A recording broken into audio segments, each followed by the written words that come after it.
Bismillahirrahmanirrahim. Assalamu alaikum wa rahmatullahi wa barakatuhu. Students, hope you all are fine and doing great.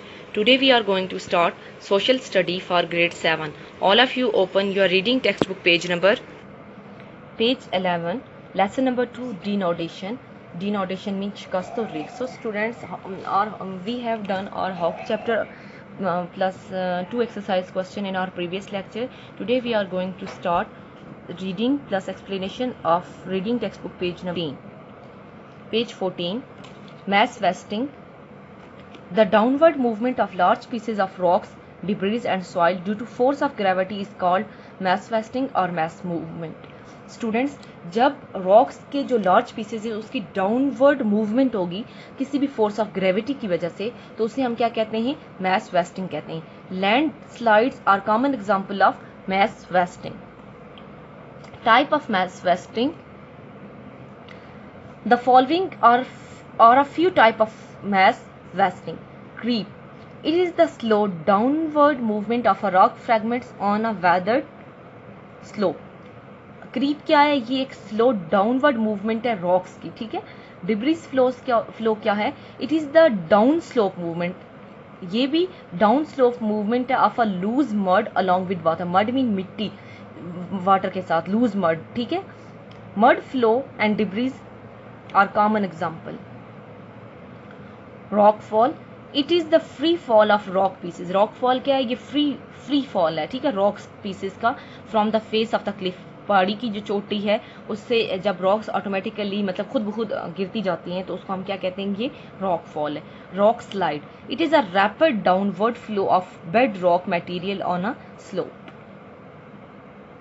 ये क्या है? Rapid mean तेजी से जब डाउनवर्ड फ्लो होगा बेड रॉक्स मटेरियल का स्लोप के ऊपर, तो उसे हम क्या कहेंगे? रॉक स्लाइड कहेंगे। Causes of mass wasting, gravity and water play a vital role in mass wasting. Mass wasting में ग्रेविटी और जो वाटर है वो बहुत इंपॉर्टेंट रोल प्ले करते हैं। सबसे पहले हम ग्रेविटी को डिस्कस करेंगे। अगर आपको पता हो ग्रेविटी क्या है, ये फोर्स ऑफ अर्थ है, मीन जमीन की जो फोर्स है उसको हम क्या कहते हैं? ग्रेविटी कहते हैं। The force of gravity pulls rocks mass downward. अब फोर्स ऑफ ग्रेविटी क्या करेगी? रॉक्स को डाउनवर्ड मीन अपनी तरफ खींचेगी। This influence of gravity is minimal at gentle slope and maximum at steep slope. अब फोर्स ऑफ ग्रेविटी क्या होगी? जेंटल स्लोप पे कम होगी जबकि स्टीप स्लोप पे ज्यादा होगी।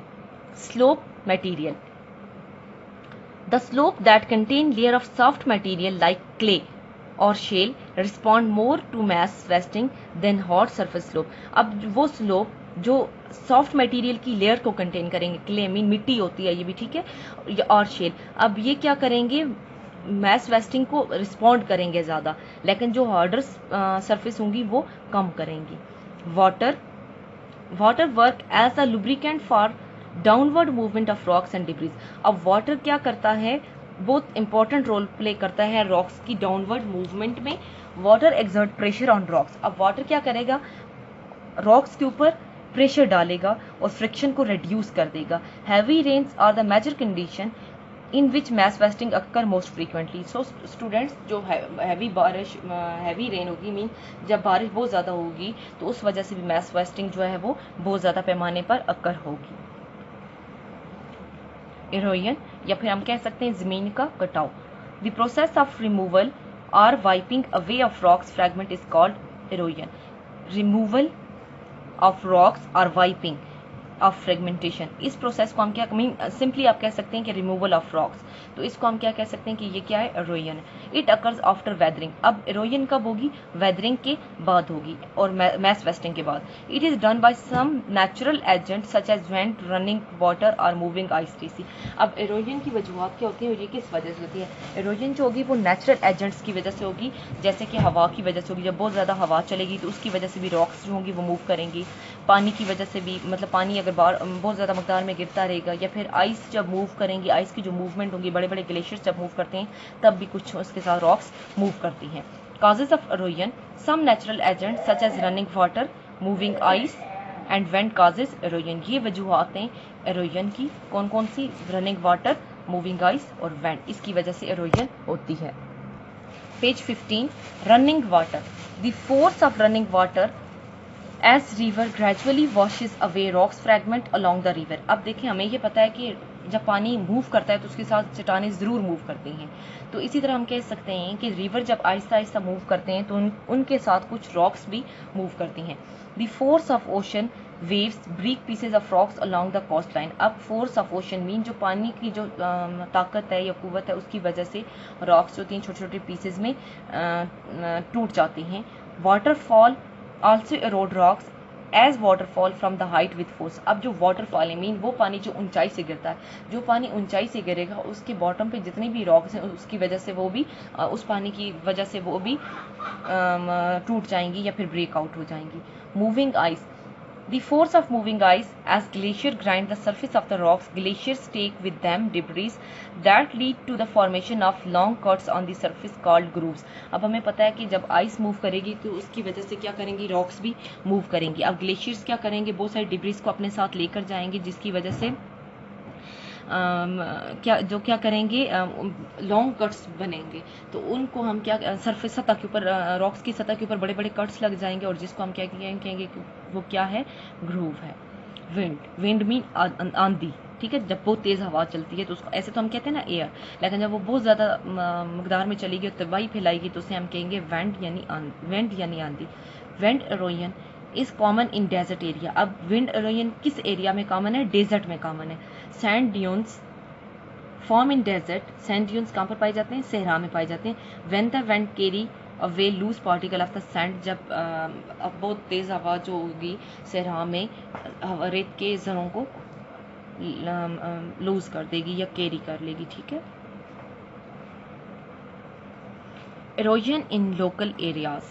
Erosion is a continuous process in Pakistan. River flowing downslope along the Himalayas and Karakoram continue to erode these mountain ranges. Glacier on these mountain ranges also take part in eroding rock surface. The Indus River and its tributaries in Pakistan run through the hilly tract. They erode rocks and carry debris to plain. The Putwar Plateau between the Indus and the Jhelum River is constantly affected by erosion.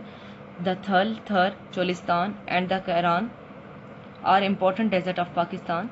These deserts are affected by wind erosion, which lead to the formation of many desert features like sand dunes. In Pakistan, erosion can also be seen in coastal areas of Sindh and Balochistan, the Makran coast, in a semi-desert coast that is highly affected by the erosion through sea waves. So students, बहुत सारे local Pakistan में बहुत सारे local areas हैं जहाँ पर erosion होती है।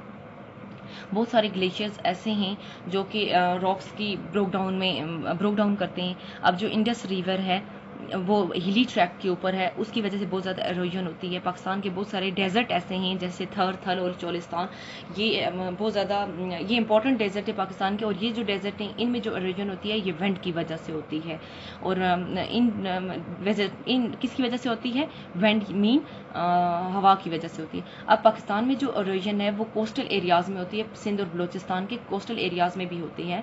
इसके अलावा जो मकरान कोस्ट है वो एक सेमी डेजर्ट एरिया है, वो एरोजन की वजह से हाईली अफेक्टेड होता है। सी वेव्स की वजह से वहाँ पर एरोजन होती है। Impact of mass wasting and erosion. अब मैस वेस्टिंग और एरोजन के इम्पैक्ट क्या हैं। Mass wasting and erosion have immense effect on agriculture, irrigation, human settlement and transportation. Mean इन तमाम जितने भी ये हैं हमारे पास पॉइंट्स, एग्रीकल्चर हो गया, इरीगेशन, ह्यूमन्स और ट्रांसपोर्टेशन, इसके ऊपर मैस वेस्टिंग और एरोजन जो है वो अफेक्ट करती है या इम्पैक्ट करती है। इम्पैक्ट ऑन एग्रीकल्चर, अब मैं इनका एग्रीकल्चर के ऊपर क्या असर होता है। River floods wear away the top fertile soil of agricultural land. This result is less crop production. तो इसकी वजह मतलब क्या एग्रीकल्चर के ऊपर क्या अफेक्ट होगा कि हमारी जो क्रॉप्स है उसकी प्रोडक्शन जो है वो कम हो जाएगी। Similarly massive mud flow coming down hill can completely destroy field in valley. और दूसरा इसका क्या होगा कि हमारे जो खेत हैं उनके अंदर जो जरखेज मिट्टी है वो भी इस एरोजन की वजह से मूव कर जाएगी, तो हमारे जो खेत हैं वो भी तबाह हो जाएंगे। इरिगेशन के ऊपर क्या इम्पैक्ट होंगे। Dams are built for irrigation purpose and production of electricity. Irrigation mean सैराबी, पानी की सैराबी। अब बहुत सारे डैम्स को बनाया जाता है इरिगेशन के पर्पस के लिए और इलेक्ट्रिसिटी की प्रोडक्शन के लिए। Massive mud flow can completely बरी द डैम। अब एरोजन की वजह से क्या होगा कि वो जो डैम्स हैं वो कम्प्लीटली मड से भर जाएंगे, which result in lake of irrigation water. तो इसकी वजह से क्या होगा, इरीगेशन का जो वाटर होगा उसमें कमी आ जाएगी, एंड डिक्रीज इलेक्ट्रिसिटी प्रोडक्शन, तो हम बिजली की जो प्रोडक्शन है वो भी कम हो जाएगी। Impact on human settlement, mass wasting and erosion can wipe away human settlement on a large scale. In 1985 in Colombia, as massive mud flow form an active volcano. So students, जो mass wasting और erosion है ये human settlement के ऊपर बड़े पैमाने पर affect करती है। अगर हम देखें 1985 में कोलंबिया में मड फ्लो की वजह से एक बहुत बड़ा एक्टिव वोल्केनो बना था। Nevado del buried more than 20,000 people during this incident. Whole town, village, people and livestock were buried beneath a deep muddy mixture called lahar.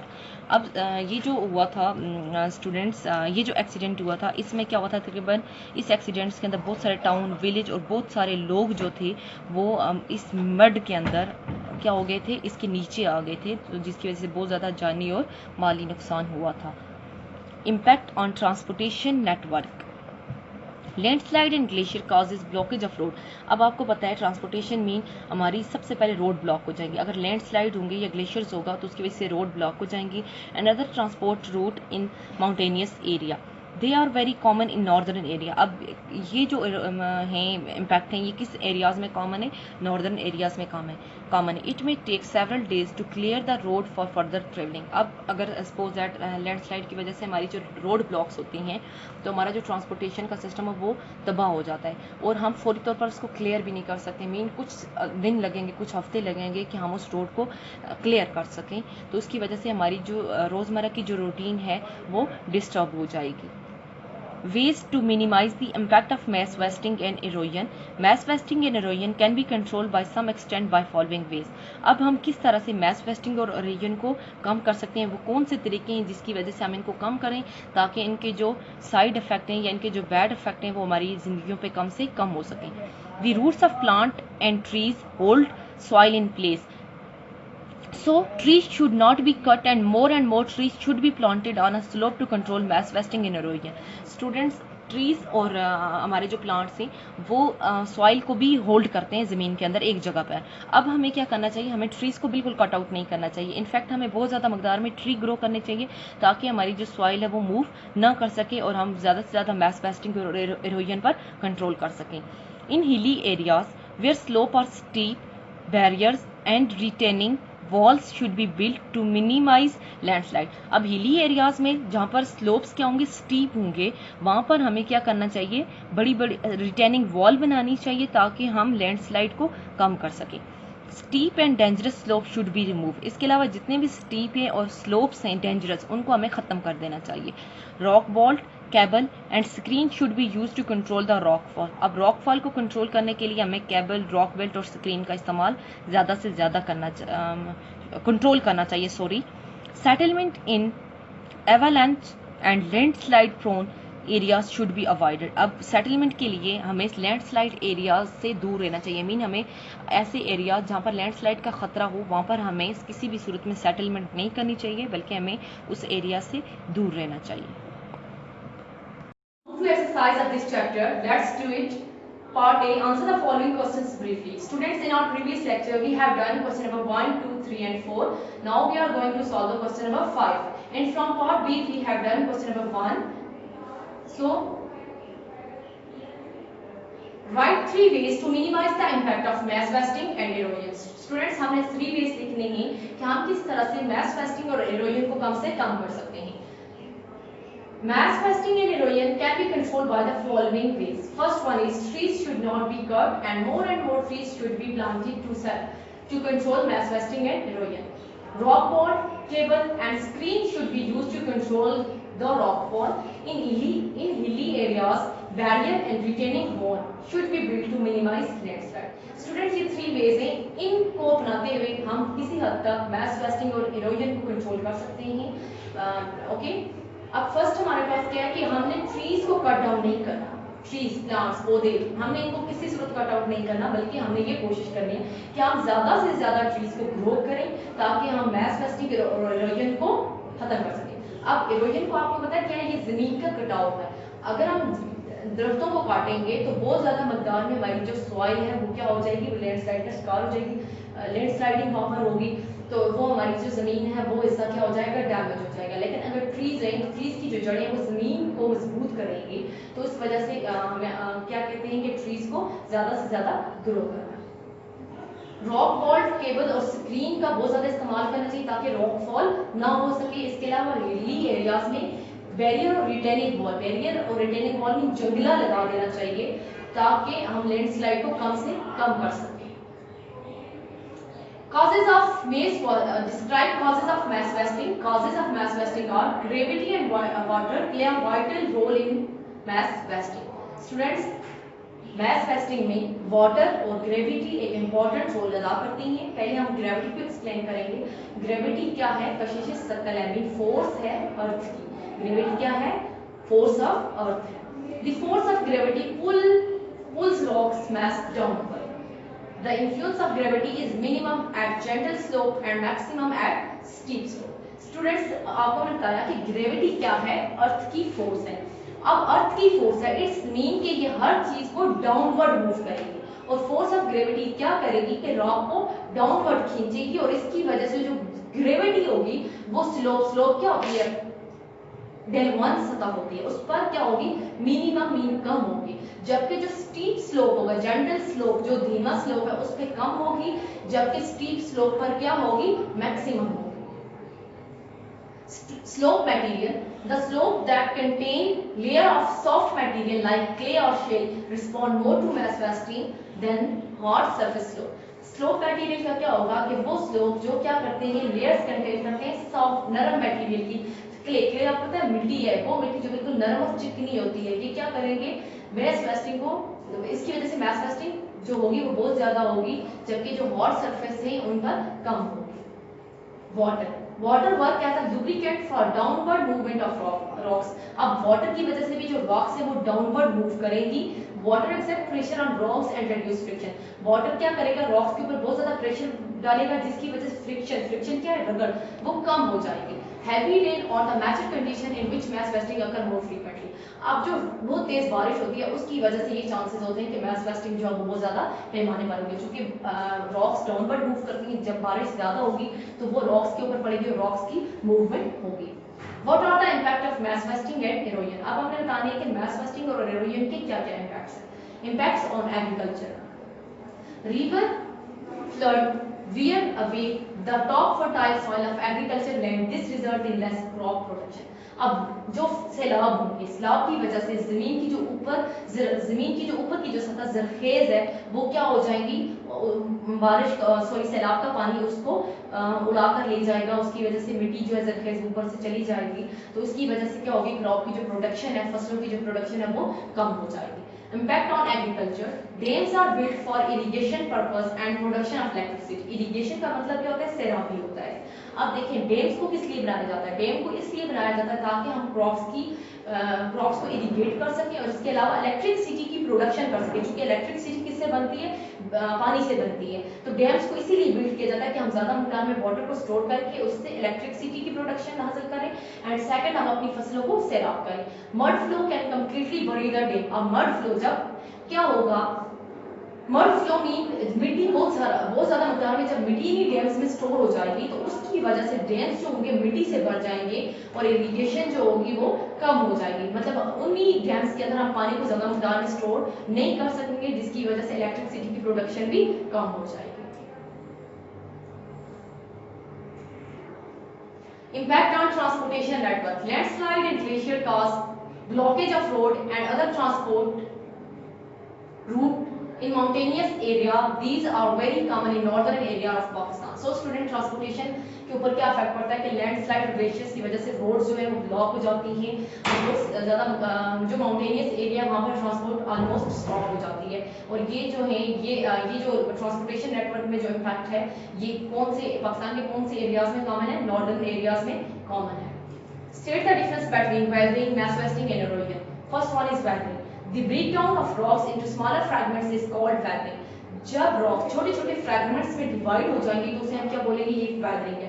Different element of weather such as temperature, precipitation, humidity and air pressure vastly impact this process. अब कौन कौन से factors हैं जो कि weathering के ऊपर affect करते हैं? वो टेम्परेचर है, प्रेसिपिटेशन है सॉरी, ह्यूमिडिटी है, एयर है और बस टेम्परेचर है sorry. Mass wasting, the downward movement of large pieces of rocks, debris and soil due to force of gravity is called mass wasting.